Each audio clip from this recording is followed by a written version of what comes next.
Welcome to Unleashed, the podcast where we redefine leadership by focusing on what truly matters, the people driving change.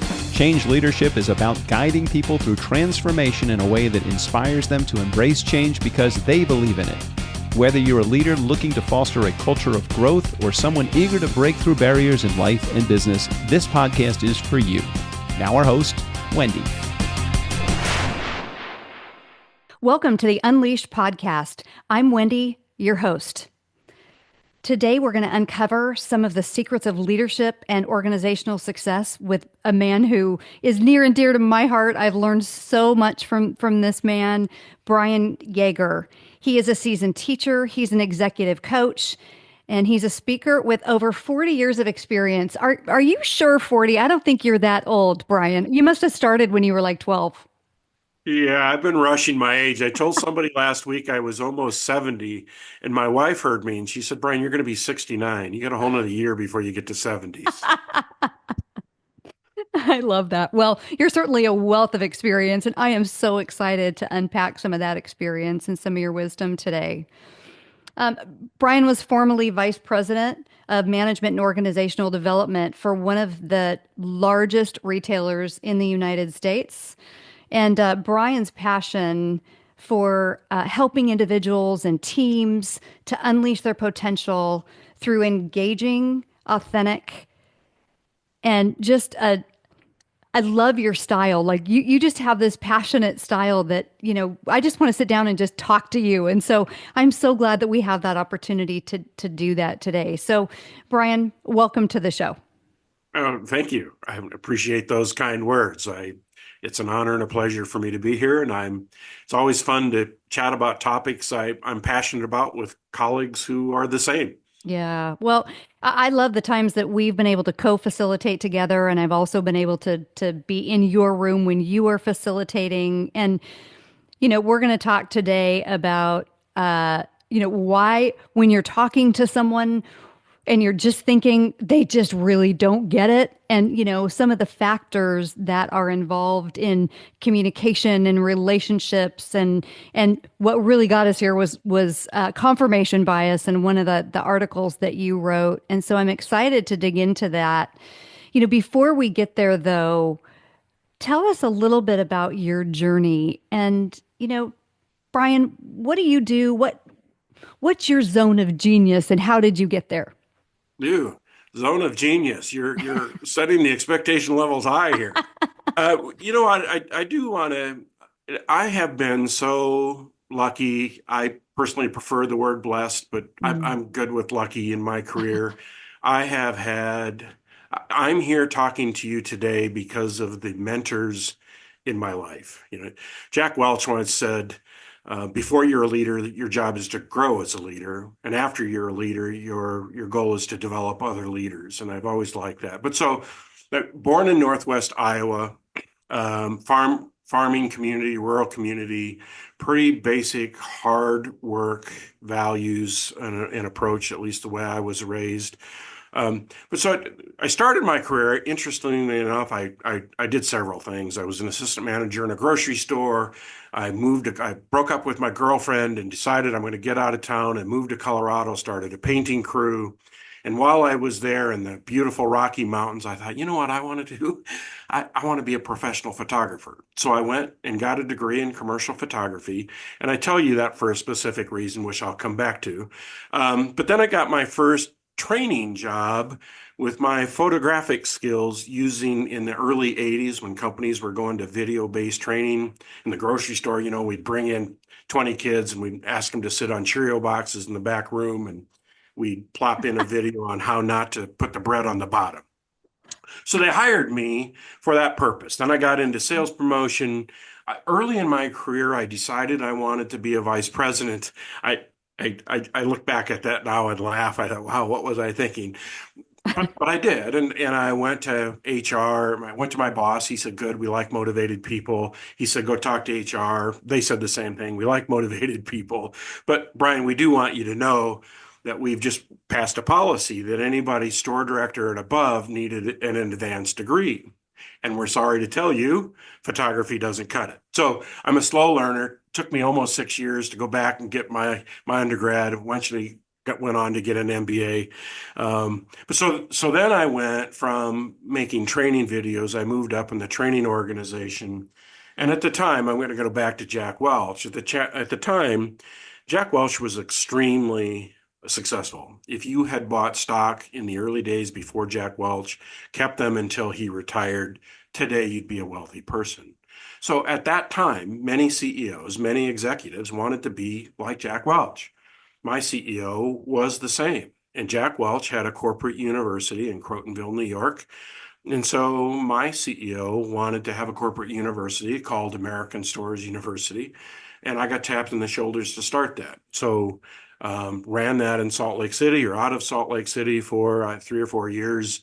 And we got bought out. I went through my fourth major merger acquisition. Oh, A couple of those times I was on the buying side or the acquiring side, and a couple of times I was on the opposite side of that. With the last time, we were bought out by Albertsons, which interestingly enough was a smaller company at the time. I got tapped on the shoulders to now move to Boise, Idaho, headquarters for Albertsons, which is now my home. I did get my goal. I got to be a vice president of management and organizational development. And then I tell people, be careful what you ask for. I achieved my goals. Please, I don't take this as bragging. I had stock options. I had a corner office overlooking the Boise River. I could mm, watch eagles fish if I wanted to. And for the first time in my life, I was miserable and I was going to work. I'd mm, never gone to work before because I've always liked what I did. yeah. And I was liking my VP role, but there was just stuff that I was working 80 hours a week and we were still going through the merger and I was trying to help with all of that. Anyway, so August 15th of 2001, I walked my resignation papers over to HR and ended that career to become a consultant. Well, a month later, 9/11 happens. Oh, Probably not a good time to start a consulting practice.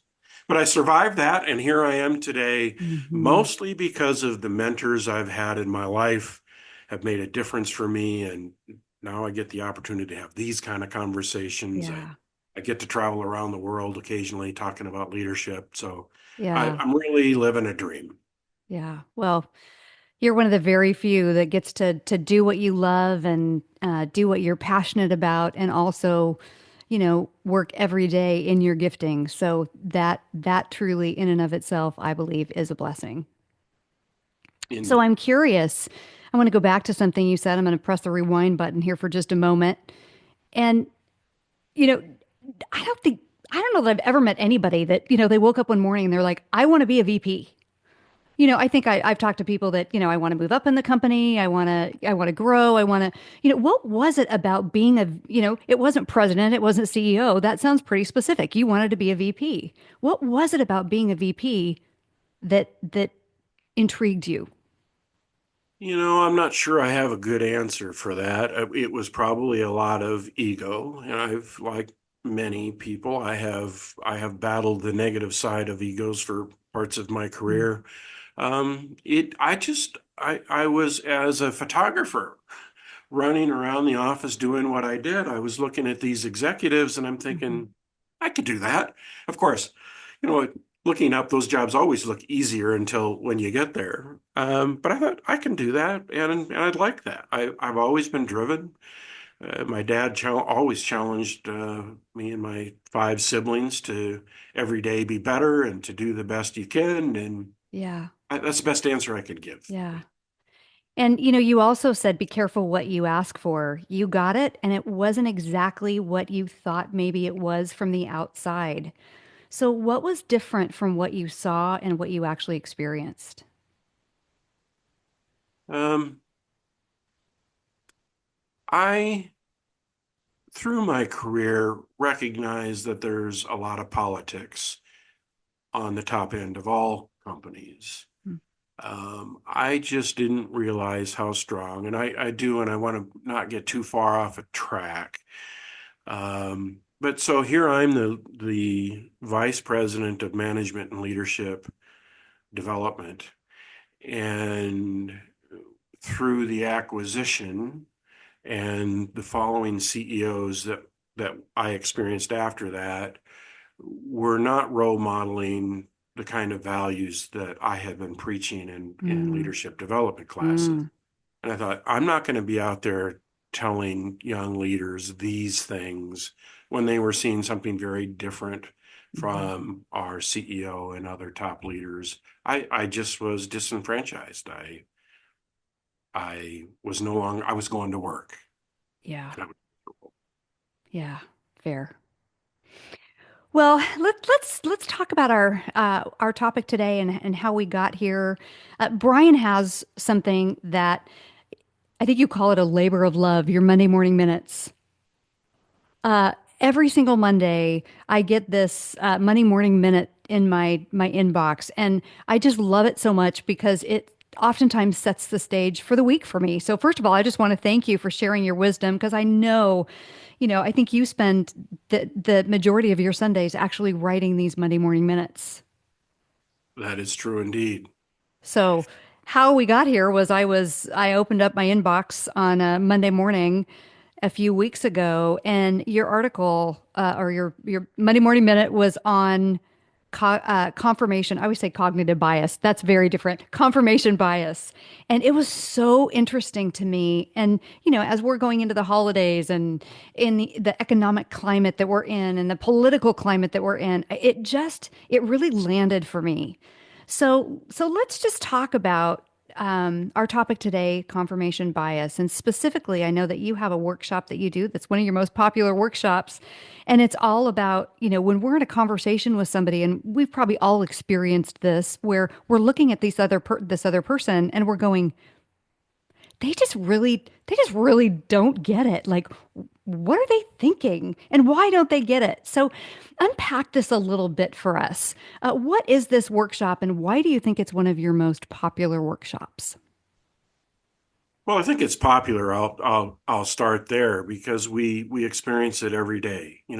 Going back to 2020 and COVID, wear a mask, not wear a mask, get vaccinated, not get vaccinated. And then we Mm-hmm. go through the recent emotional election that we just went through, and so this, why don't they get it? Why don't they understand and see the facts that I see? Has been a driver for me. So I did. I created this program that I call "Why Don't They Get It," which tries to explain this. Now, folks, none of this is real deep. You're going to think, really, a workshop on this? It's also common, and people see it and they get it. So I want to be careful I don't wander too far from our topic on confirmation bias, but that's a part of it. So I talk about in that workshop really four different reasons on why don't they get it. And so I mentioned on purpose that I started my career as a photographer because it started there. So I'll give you those four ideas, and then we can go deeper, we can move on. But the first one is we all have different points of view. Now we get that. I often use the example, if there's an accident in a busy downtown New York intersection, and you happen to be on the southwest corner and you see the accident, when the police show up, if possible, they would like to speak with witnesses, not only from you and your southwest corner, but from all four corners. And why is that? One accident, four different perspectives, four Mm-hmm. different points of view. So maybe from my point of view, I saw the offending car run a yellow light late. Or maybe somebody from the opposite corner saw the sun shining in their direction and might have been a visual distraction in the accident. So we have different points of view. Um, and if I can ask you to visualize, I'd like you to imagine a five-person meeting sitting at a round table. Now, on the top edge of this, and I'm going to ask you to do what I call go to the balcony. So pretend you're a drone, and you're going to go above this table and look down. And as you're looking down, you maybe have the CEO sitting at the top. Maybe on the left side of the table is your CFO, your Chief Financial Officer. Maybe you have on the other side an HR senior VP or a IT professional. Maybe at the bottom end of this, you have two worker bees, two individual contributors, or maybe you invite customers in. And so the CEO has called this meeting to discuss a problem. Just an interesting side point here, where some people easily and naturally are skilled at seeing problems, others look at that same thing and see opportunities. That tends to be personality focused. But so metaphorically, when the CEO lays the problem down on the table, I'd like you to imagine it as a triangle, a three-sided triangle with the point pointed toward the CEO. Now, when I do this visualization, of course, I have visual props, and that triangle I have is one side is green, one side is blue, and the third side is red. So if you can visualize this from your drone position, the CEO, as he or she may describe this problem, are going to talk about what they see. They're going to talk about the blue and the red side. Meanwhile, the two individual contributors at the bottom of this see green, because they have a different perspective on it as an individual contributor, right? Your CFO may only see the blue. And so they're wearing their blue hat. I sometimes say where we stand on an issue sometimes depends on where we sit on the organizational chart. So the CFO should be looking through a financial filter. Sure. Where on the other side, the HR person might only see the red side of the triangle, and they also should be looking at it through the eyes of our human resources. Right? So you get this. And I sometimes say to people, if the CEO were to make an executive decision, because he or she probably has the authority to do it, would it be the best decision? Actually, if any of the five people made a unilateral decision, would it be best? And I would hope you would see from this, asking you to use your imagination to visualize this. Each person has the benefit of their view and a liability of not being able to see the whole picture. So point of view is the first thing I talk about. The second one, and the reason I talked about my career as a photographer, has to do with that. We all look at the world through our own unique lenses. And those lenses are created from our own unique experiences. I was born and raised in rural Iowa. My wife was raised in the city of Chicago. We have different backgrounds. We have different educations. And this is true for all of us. So if you think pink sunglasses, all of us wear sunglasses all of the time. And the lenses in those sunglasses are shaped and colored by our backgrounds, education, and experience. None of us have the same lenses. So even if we had two people looking from the CFO's perspective at this blue line through their lens as the CFO, they have different viewpoints. So even people with the same identical points of view are going to look at it through different lenses. So we have different points of view. We have different lenses on life. I talk about paradigms. We have different paradigms. Now, a man named Joel Barker in the early 80s created a video called The Business of Paradigms. I highly recommend it. It's old. I think it's still out there in the market. You can find it. Paradigms is related to what we're talking about today, which is confirmation bias. So I sometimes use a roll of toilet paper as my example here. A silly example, but just to make the point. If I invite you to go privately to your own personal commode and you're sitting there and you're either going to look across from you or to your right or to your left, you'll see your roll of toilet paper. I sometimes ask people, in your household, which way is that roll of toilet paper correctly positioned? With the paper coming over the top or under the bottom? Bryan, there's only one right answer. There just is. There is one right answer, and it's over the top. It's over the top. Anybody else is just wrong. I get it. And you and my wife are on the same page on that. Although I quickly point out to her, if you've got toddlers at home, you probably learn in a hurry that a toddler, if your paradigm is over the top is correct, they can unwind a roll of toilet paper in about 15 seconds. So, but anyway, that's the point, right? We have different paradigms. Joel Barker defines paradigms as a pattern or a belief about the correct way to do something, including toilet paper. And the last, because I know we need to move on, but the last thing I talked about is we have different personalities. Um, I have and utilize a tool called DISC, DISC. Like it a lot. There's many good ones out there. Some of you might be familiar with Myers-Briggs. There's many of them. But the whole point of things, insight tools like DISC or Myers-Briggs, is different people gather different data in different ways Mm-hmm. and process it differently. So when we go back to our imaginary Mm. three-colored triangle on the table, you got all of these reasons, and there are many more on why we're sitting at that meeting. If I'm down at the bottom, if I'm an individual contributor and I'm listening to the CEO talk about red and blue, and I'm looking at green, I got lots of reasons to be sitting there thinking, why doesn't he get it or she get it? Yeah. And Yeah. that's a mini version of an 8 hour workshop. Yeah, so interesting, Brian. I recently you gave me the opportunity to retake my disc, and so I was reading it to my son a couple of nights ago, and I'm a D, like a DDD, which is dominance. And as we were reading it, I'm like, I just want you to know, I want to know your opinion.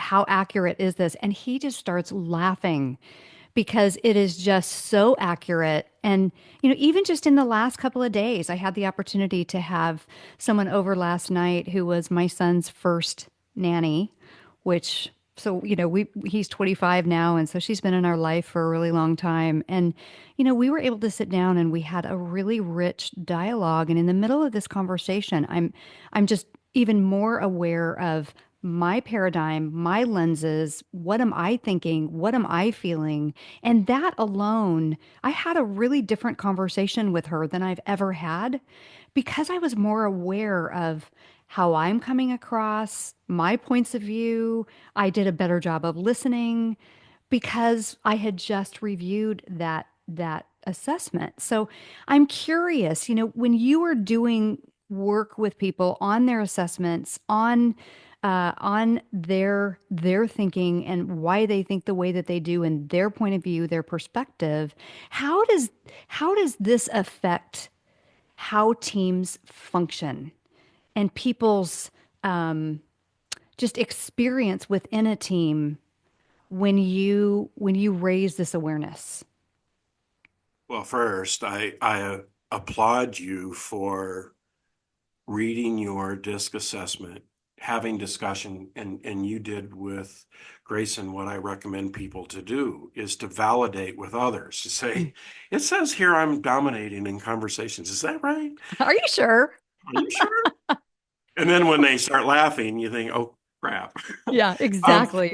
So your story is one of the key points we make in those kinds of workshops, and that's to practice style flexibility or people reading, right? You know that now you're a D, and I don't think that probably came as a surprise to No. you. Um, but it helps us. We talk a lot about people reading. I talk a lot about emotional intelligence. And what you did at dinner with Grayson's former nanny was practice style flexibility. That, Mm. oh. Um, and one of the things that I say to people that I think does apply here to our whole, kind of focus on why don't they get it and confirmation bias, um, is I'm going to say these words slowly and let you kind of process them. Um, I believe, and I don't have research on this, but I believe having taught DISC for almost 40 years now, um, we tend to manage the way we prefer to be managed. Let me say that again. We tend to manage the way we prefer to be managed. So if in the DISC model, the C stands for conscientious. Conscientious people tend to strive for perfection, tend to be low emotional people.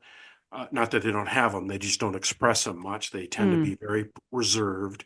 They really appreciate and value data and analysis, fact finding, and Hmm. all of those kinds of things. So, in all likelihood, a C dimension person probably tries to manage through those filters. Well, if I'm on the opposite side of that spectrum and I'm an I, which stands for influence, people tend to glaze over after about 8 seconds of data and details. And so if an I personality is reporting to a C, that Mm, I will likely feel micromanaged. I often ask people in workshops, have you ever been micromanaged and do you like it? Most people say no. But I would argue that that C dimension person, because of their belief and value and priority of data and analysis, they see the correct way to manage is through that filter. Well, to the other three dimensions, that probably feels like micromanagement. mm, Let me just give you two more. So the same thing is true with leadership. We tend to lead others the way we personally prefer to be led. So recognizing that people have different preferences when they're looking at how do I want to be led, they're likely to be different answers. And those are difficult things to say, mhm. to see. One last one, and that's sales. I do a lot of sales training. The same thing. Let's pretend that you're a C person. You value data, you value analysis. So before you would ever go to a parking lot, where would you go? Most likely online to Kelley Blue Book. You would go into a car purchasing situation knowing the facts. You'd know bottom price, top price, medium price. You'd know the price of the models. You probably even know how many cubic inches are in the trunk, right? And so when you walk into a car dealership, because I'm going to make the same assertion, we tend to sell the way we personally prefer to be sold. So if you Absolutely. walk into a dealership and you're this analytical person and you've done your analysis and you walk in and you ask that salesperson an analytical question and they say, I don't know, but you'd look good in this car. And by the way, we have it in red, which is perfect for your eyes. That buyer is probably going to be looking around and where do I get a different salesperson? Mhm. So the way we sell also requires this personal awareness, this people reading ability, the ability to see through different lenses. Yeah. So as you are, walking through these different perspectives and encouraging our listeners to look at things from the balcony, from a different perspective, looking into things versus being in it and looking at it. How does, first of all, what is confirmation bias and how does that fit into our different experiences on teams in organizations? Right, great question. I'll see if I can give a succinct answer. There are dozens of biases. If you Google what are the top 10 or what are the top 20, you'll get a list. Confirmation bias is probably one of the most common and the most researched. In essence, what it is, if we could imagine, again, I'm going to ask you to use your imagination. If you can imagine a Venn diagram or two circles that slightly overlap. And Wendi can send you all a link to that article that she referenced because I do have this graphic in that article. But so one of those circles represents your beliefs. You believe that viruses are bad, wrong, and unhealthy, right? And you look at the other circle, which is the entire pool of research around vaccine. Well, those overlap. So a portion of the factual data out there matches up or overlaps with your circle of beliefs. That middle area, the facts that you believe, we tend to ignore the rest. We easily see and agree and support those facts that agree with our personal beliefs. Sure. That's confirmation bias.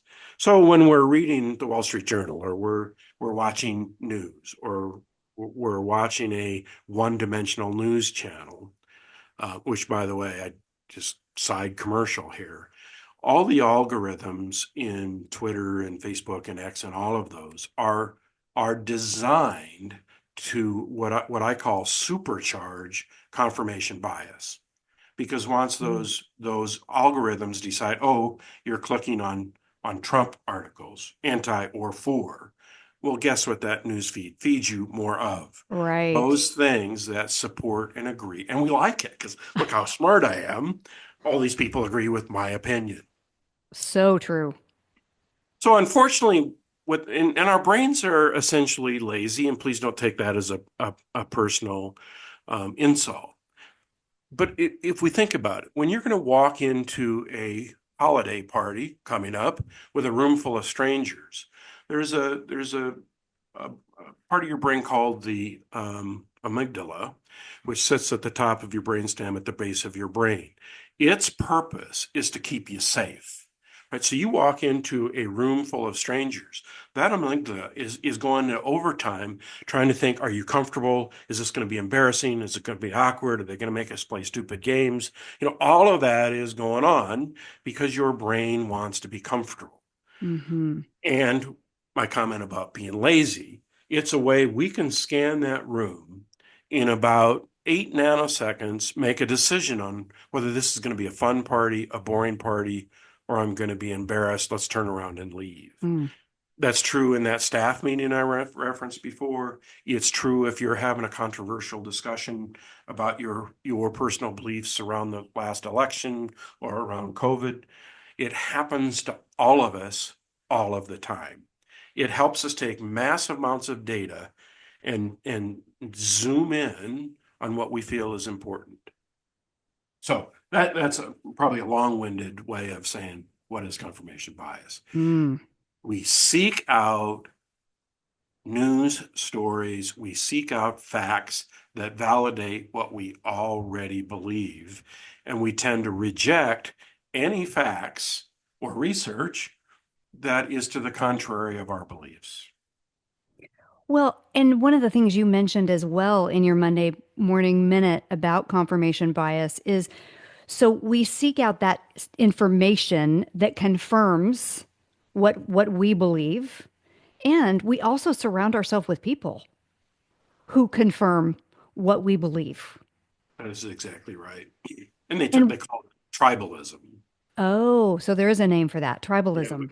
we all belong to tribes. So we have Republican tribe, we have a Democratic tribe, we have American tribe. Yeah. We belong to a tribe, and we want to protect our tribe. And so a big part of that then is to keep our amygdala comfortable, right? We want to be comfortable. So, whether it's in our personal relationships, whether it's being part of a team or an organization, what do we do? Because we're constantly fighting this confirmation bias of I'm constantly going to be fighting with my brain if I step out of that comfort zone. Ooh, that doesn't feel comfortable. So how does this play out, and what do we do with this idea of confirmation bias?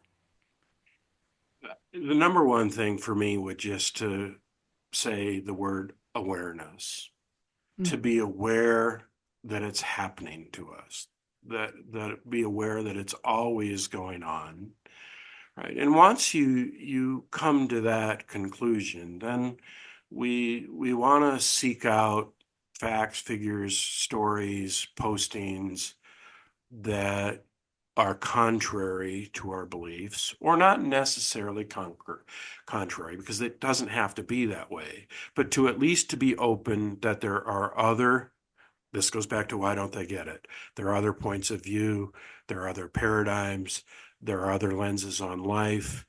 And I have an example of that, and I don't have research to back this up. It's just a conclusion that I have come to. Well, and your research is 40 years doing Yeah, this. 40 So years. so I think Well, that's thank pretty you. good research, Bryan. I do believe that. But so here it is, and this is a bold, perhaps controversial statement. We each think we know the truth about the world. But if you realize we're looking through the lenses of our experiences, the truth isn't necessarily the whole truth. It might be true, but not the whole truth. So I have sort of another just quick example of that. Growing up, my wife grew up in a family with dogs. They had black labs, and that dog, her experience was they were loving. They could actually, as toddlers, get on the dog and ride it like a horse. They could sleep on it. They could try and put clothes on it. Her experience with dogs were a loving experience. So her paradigm is black dogs are good. Well, I also have a sister who was viciously attacked by a black lab. Very Mm, different experiences and very different conclusions. mm, Each see the truth. Black dogs are friendly and fun and loving. Black dogs are the enemy and perhaps vicious. Both are true. Both are very different, again, based on our experiences. mhm, So, so going back to your question, is just being aware that that's happening to us, that we may know the truth. It's rarely the whole truth. mhm, We also tend to oversimplify things. So you could go back to vaccines. It's a very complex issue. And again, our mhm. lazy brains want to narrow it down. We want to simplify it, right? And so in that process, we ignore the complexity of what most decisions really mean and really are. Mm, And then I'd say, the last piece, probably two pieces of advice is, um, I'm going to refer a book here to your listeners. I love it. Written by Adam Grant, and I like all Adam Grant's things. I just think he mhm, does excellent research. He wrote a book called Think Again. And in that, he talks about four roles that each of us play. And I want to link this to your question about confirmation mhm. bias. He talks about preachers, being a preacher, and we're not talking spiritual or church preachers here, the concept of preaching. In Okay. fact, in part, what I'm doing now is preaching. I'm preaching about my beliefs about this whole topic. I'm trying to convince others that this is right way of thinking, or at least partially right way of thinking. So one is preacher. The other is politician. The politician is trying to win over favor, to win your vote, right? So as I'm talking, I'm probably part politician here too. I'm trying to help you see the benefits of this. Mhm, Um, the other one is prosecutor. The prosecutor's whole role, and we saw this 1,000 times over through the last election. The prosecutor's role is to convince you how stupid and wrong you are, right, in an mm, argument. Right. And the fourth, and what he's preaching and what he's trying to be as a politician, is that we should be scientific.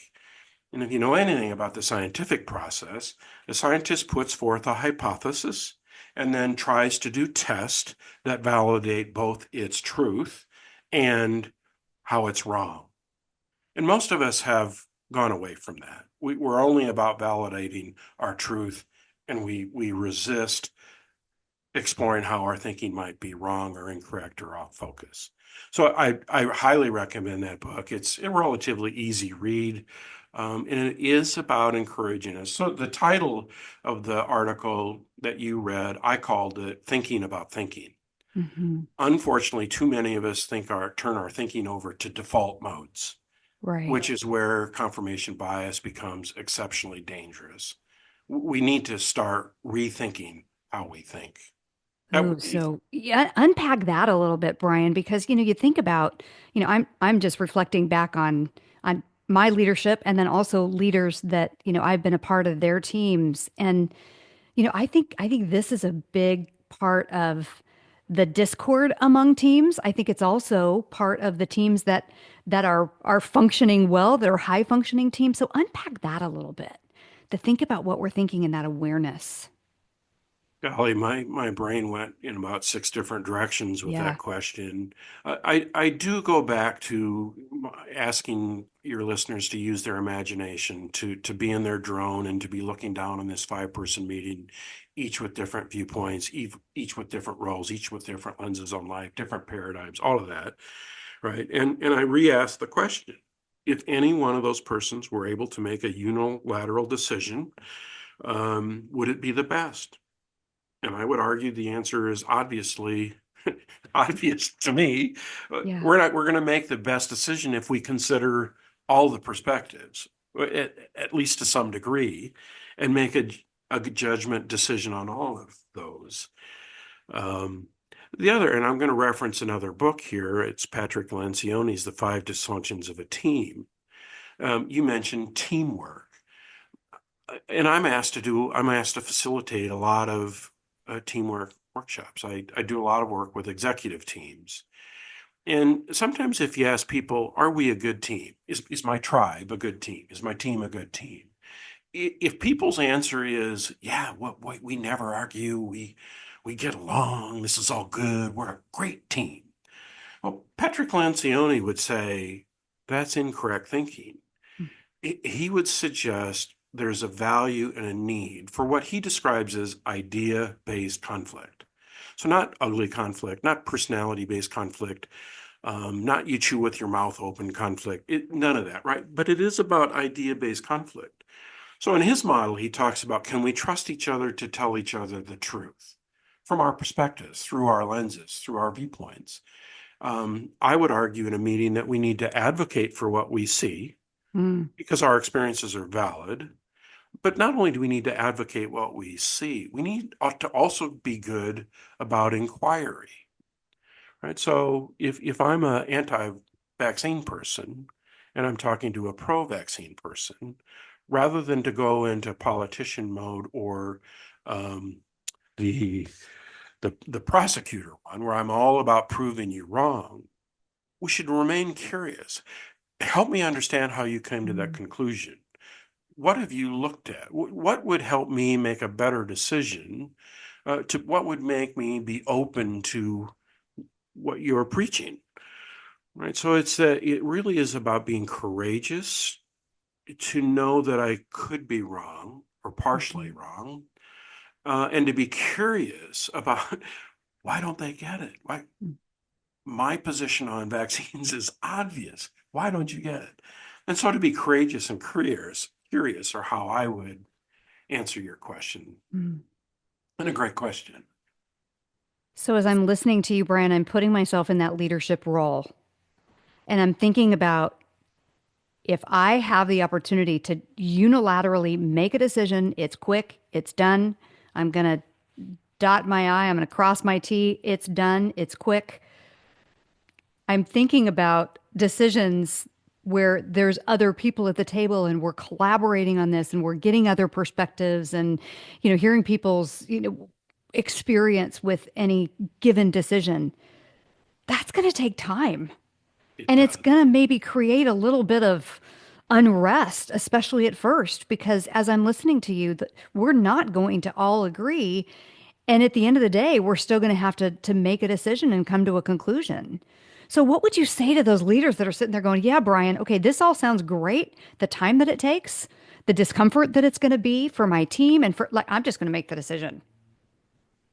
Yeah. So I'll give you two answers to that. First, all of these topics we're talking about, including decisions made in staff meetings, are situational. If the back warehouse is on fire, we're not going to sit around and talk about how Right. best to fight the fire. Right. Right. So clearly there are situations, crisis situations, things where speed is of essence. And these days, I empathize with leaders Yeah. because today more and more true is speed to market. If we agree that the pace of change is accelerating and our competition is getting faster and better, then we need to be faster and better to them. Clearly, speed to market is important. My second answer to that goes back to Patrick Lencioni's five dysfunctions model. If we don't have the trust to tell each other the truth, or we don't take the time to explore those things, if we're afraid of conflict, because we don't trust each other, I'm afraid to tell you what's on my mind. I think vaccines are a good thing, whatever it is, right? I probably shouldn't use that example, but whatever it is, if we don't do those things, the boss says, I've crossed my T's, I've dotted my I's, this is a decision, we're going north. When that team disperses or goes to the bar that night, Hmm. they might nod their head and say, okay, boss. But because their viewpoints weren't heard or expressed or discussed or valued, the level of commitment toward the decision made goes down drastically. So it might indeed be the right decision, but part of the key effort here is you need that team leaving the room. Not only here's the decision I made, by the way, we need them to be committed. If they go to the bar that night and say, what a stupid idea this is, they're not wholehearted. They're not committed, and the execution is probably going to show and suffer. So I don't know what the magic answer on that, how much time, how fast. I don't know the answer to that. Hmm. Because it's situational and it's related to the topic. Yeah. Well, and we know it is going to cause conflict. And I do believe that there is healthy conflict. And I do believe that there's greater buy-in when, even if we don't go in the direction that I would want us to go, I at least had input in that. And so in the midst of that conflict, you also talk about something called people reading. So in the middle of this sharing and, this collaboration, how important is people reading through this and knowing where people are at and using that as a direction to where we're going? Well, I see people reading as a subset of all of this, and I tie people reading really to Myers-Briggs, or my preferred tool is DISC, because we've already Hmm. discussed many times. If I know that that CEO is a D, if you know the model, then you would appreciate Ds are driven by results, getting Hmm. things done. Their favorite thing to do is check things off their to-do list, right, and get results. Preach it, Bryan. I am that person. Let's get that checked off. I love it. So, right. And if I'm an S dimension, we haven't talked about that one. S is about support. S is about structure. S's are pure team players. They're probably the best listeners of all four Mm, styles. They're all about supporting others, helping others be successful. But so if they're listening to their D say, okay, we're making the decision, we're going north, that S is sitting there thinking, what's my role? And what's our mm, role? And how does the team do this? Right. So, but then I get distracted.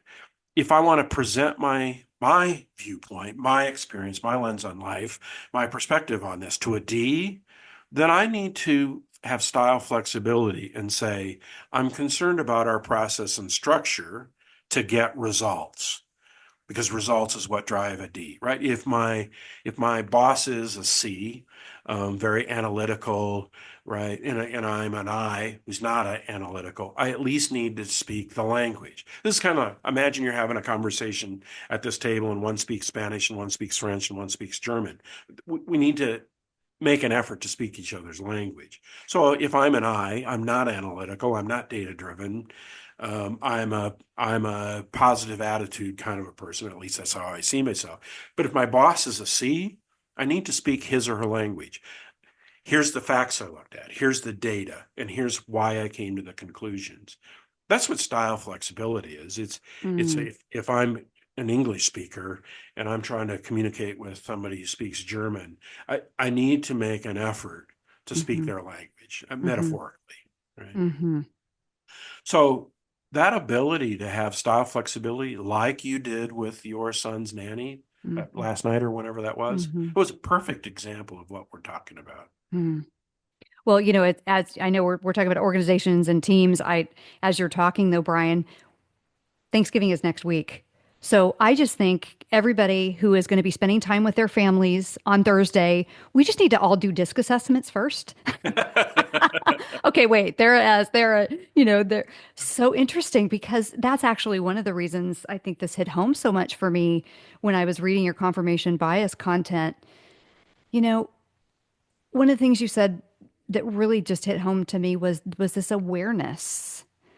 And so it starts with awareness, then it also starts with a willingness to be a listener, to sit back and ask the question, I wonder why, to be curious. Why do they feel so strongly about that? Why are they checking out?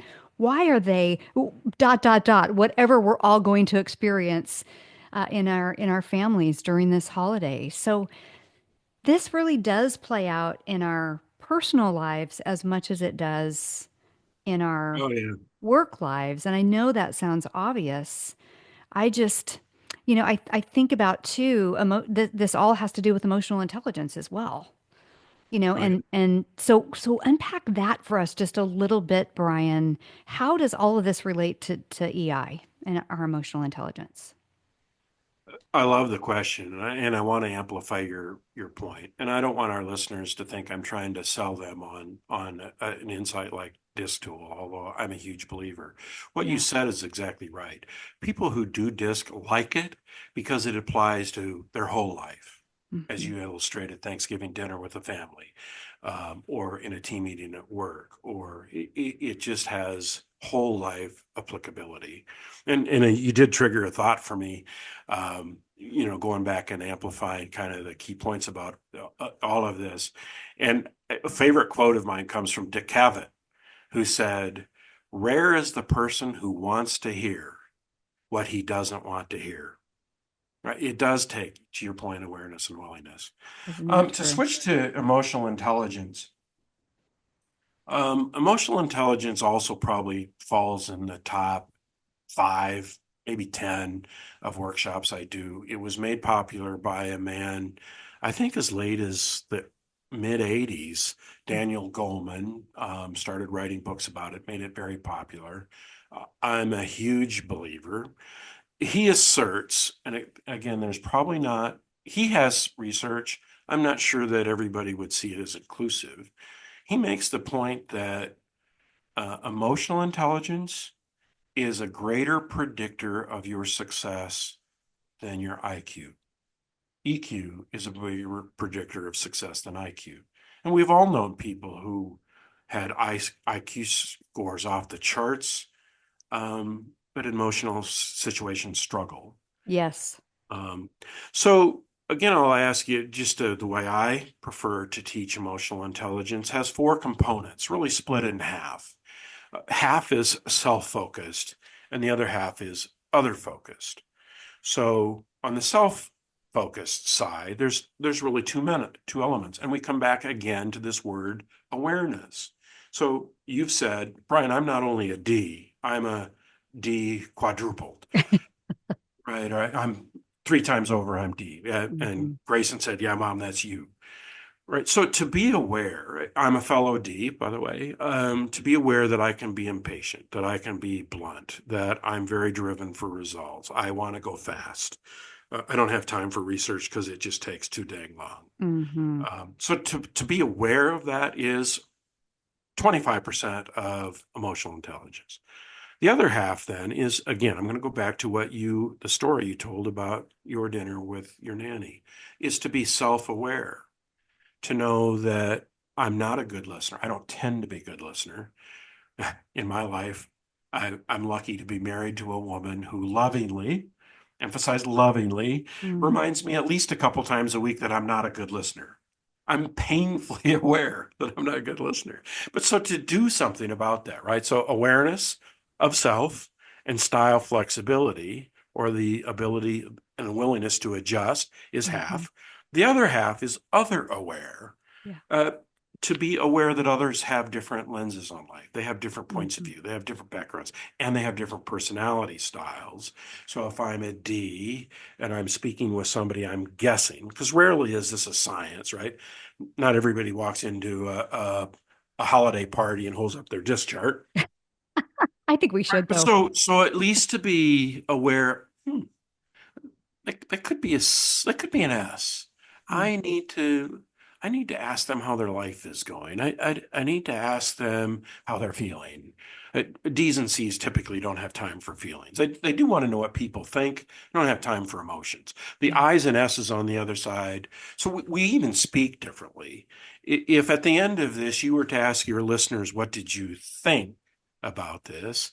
Well, a C and D will likely ask that question. What did you think about today's podcast? Where an I or an S, they'd say, how did you feel about today's Mm. podcast? We use Hmm. different language. Yeah. So back to the four component emotional intelligence, self-aware, style flexibility, to be other aware and what they might be, and to practice style flexibility, right? To adjust to their language or how they speak. Mm. So for me, all of this is related. Emotional intelligence, confirmation bias, why don't they get it? It's all very interconnected. But relatively, I think for most people, they say, I get that. So, is there a link between emotional intelligence and confirmation bias? Or is emotional intelligence our way of handling our confirmation bias? I don't feel that I have the expertise or the analysis. So I'll give you a reaction. So it's based on, again, my truth as I know it. Um, I do believe that they're linked, right? If we look at confirmation bias, if we're willing to use the words that you said before, if we're willing to be courageous, if we're willing to be open that I might be wrong, that's part of emotional intelligence to say, here's what I believe, help me understand where my thinking could be better, right? Mm-hmm. So I do believe that there's a linkage between the two. Mm-hmm. If we go into an argument as a prosecutor, I'm going to prove you're stupid and you're wrong. I think that's a pretty good example of low Mm-hmm. emotional IQ Yeah. because I'm confident about what I believe.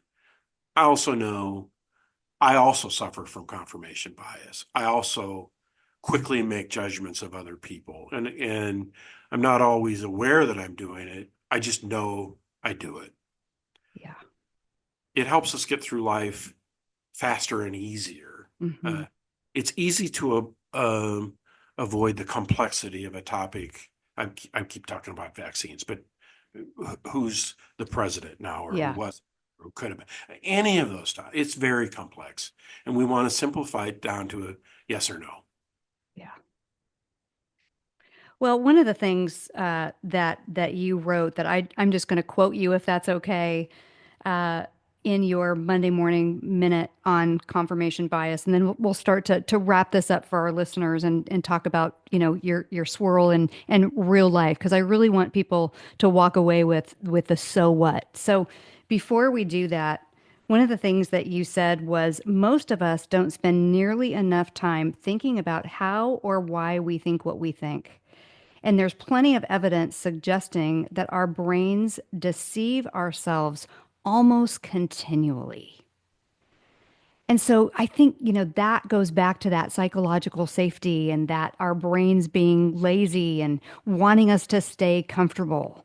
So as we start to wrap this up, how do we start increasing our awareness, changing changing our mindset from I'm just going to think what I'm thinking and being more aware of what I'm thinking and then doing something about it? What does all of that look like in real life? I know that's a big question. Yeah, and obviously a lot of complexity in the answer. So at the risk of doing what I'm preaching, here against, I'm probably going to oversimplify. Um, I love the word intentional or intentionality. We we need to be smarter and think about more about how we think, and to be intentional about our willingness to be open to ideas that are different than ours. Hmm. Our intentionally be curious. So that would be kind of one. And I think you may have already said this. But my starting point is, look, if you're having a conversation with somebody about any topic, including the most recent election, and you're standing there thinking, and by the way, we stop listening, right? We make quick judgments of that this person's an idiot. And we start, So rather true. than listening, Hmm. we start putting together our case and while they're wrong. Hmm. Right. But so if you're in that discussion and you're standing there or sitting there thinking they don't get it, I, I can pretty accurately predict they're across from you thinking the exact same thing. Isn't Right. that true? Hmm. So if they don't get us, we likely don't get them. We've already talked about my second bullet point, which is there's value in differences. There's a lot of, in fact, I haven't listened to it yet, but I know you recently had a podcast on DEI, Hmm. diversity and inclusion.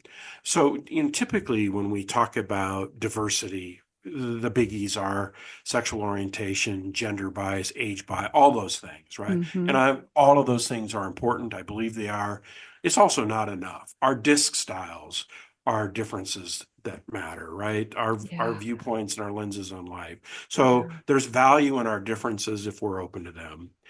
I'm probably in a quest for through this last election cycle, I thought, okay, I want to make a positive difference. So my most frequent prayer is God, give me wisdom here. Mhm. So my third bullet point would be to seek wisdom through a whole range of viewpoints, not just my own. I like to talk about going to the balcony, to rise up above, to get out of the fray, and to look at the whole picture, right? If we do tariffs or if we don't do tariffs, what's the global impact of that? What's the national impact of that? Yeah. Right? We want to simplify and say, well, we can lower taxes and we can increase money. Right. Yeah, but there's a global impact, and it's always more complex than what we think. So go to the Mhm. balcony. The fourth bullet point I would offer is I believe successful people play two roles in life. Um, we all have experience and we all have knowledge. We all have backgrounds from which we can teach. All of us have an opportunity to teach. And most successful people get that. I think what sometimes people miss is we always also have the opportunity to be a student. I usually use the yin and yang diagram here, which is about Mhm. opposite and equal forces, right? Yeah. It really took my 6-year-old to teach me, a grown man, to be a better listener, to listen with my eyes. Um, if we're open to learning, everybody's our teacher.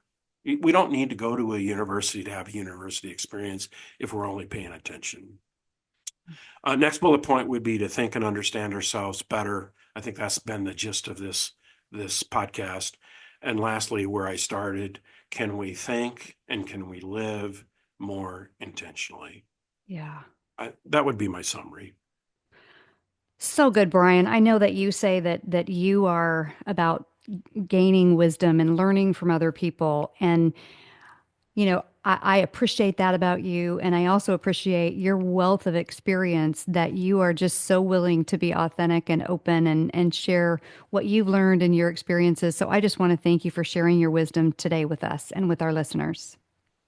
It has been So my pleasure. if our listeners could walk away with one thing to just, and I know we've talked about a lot, if there's one thing that you just say, this if you don't walk away with anything else from the last few minutes that we spent together, what's the one thing that you would say, I want your listeners to take this away? One directly related to this topic and one not. Um,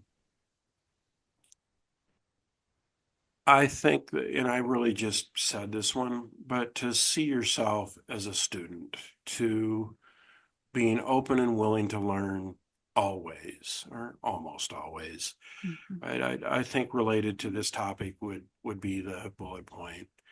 The the other point isn't really related to this. I go back to the Jack Welch thing about, if you're not a leader yet, focus on growing yourself as a leader. And if you see yourself as a leader, our role is about helping others be leaders.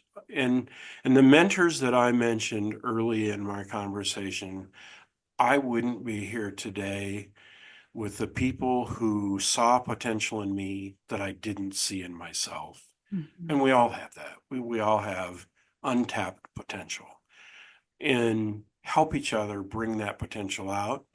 And so that does tie to my second point. I often talk about leadership as a journey, which there's no destination. I warn people, if you think you've arrived as a leader, life is about to surprise you with an unpleasant surprise.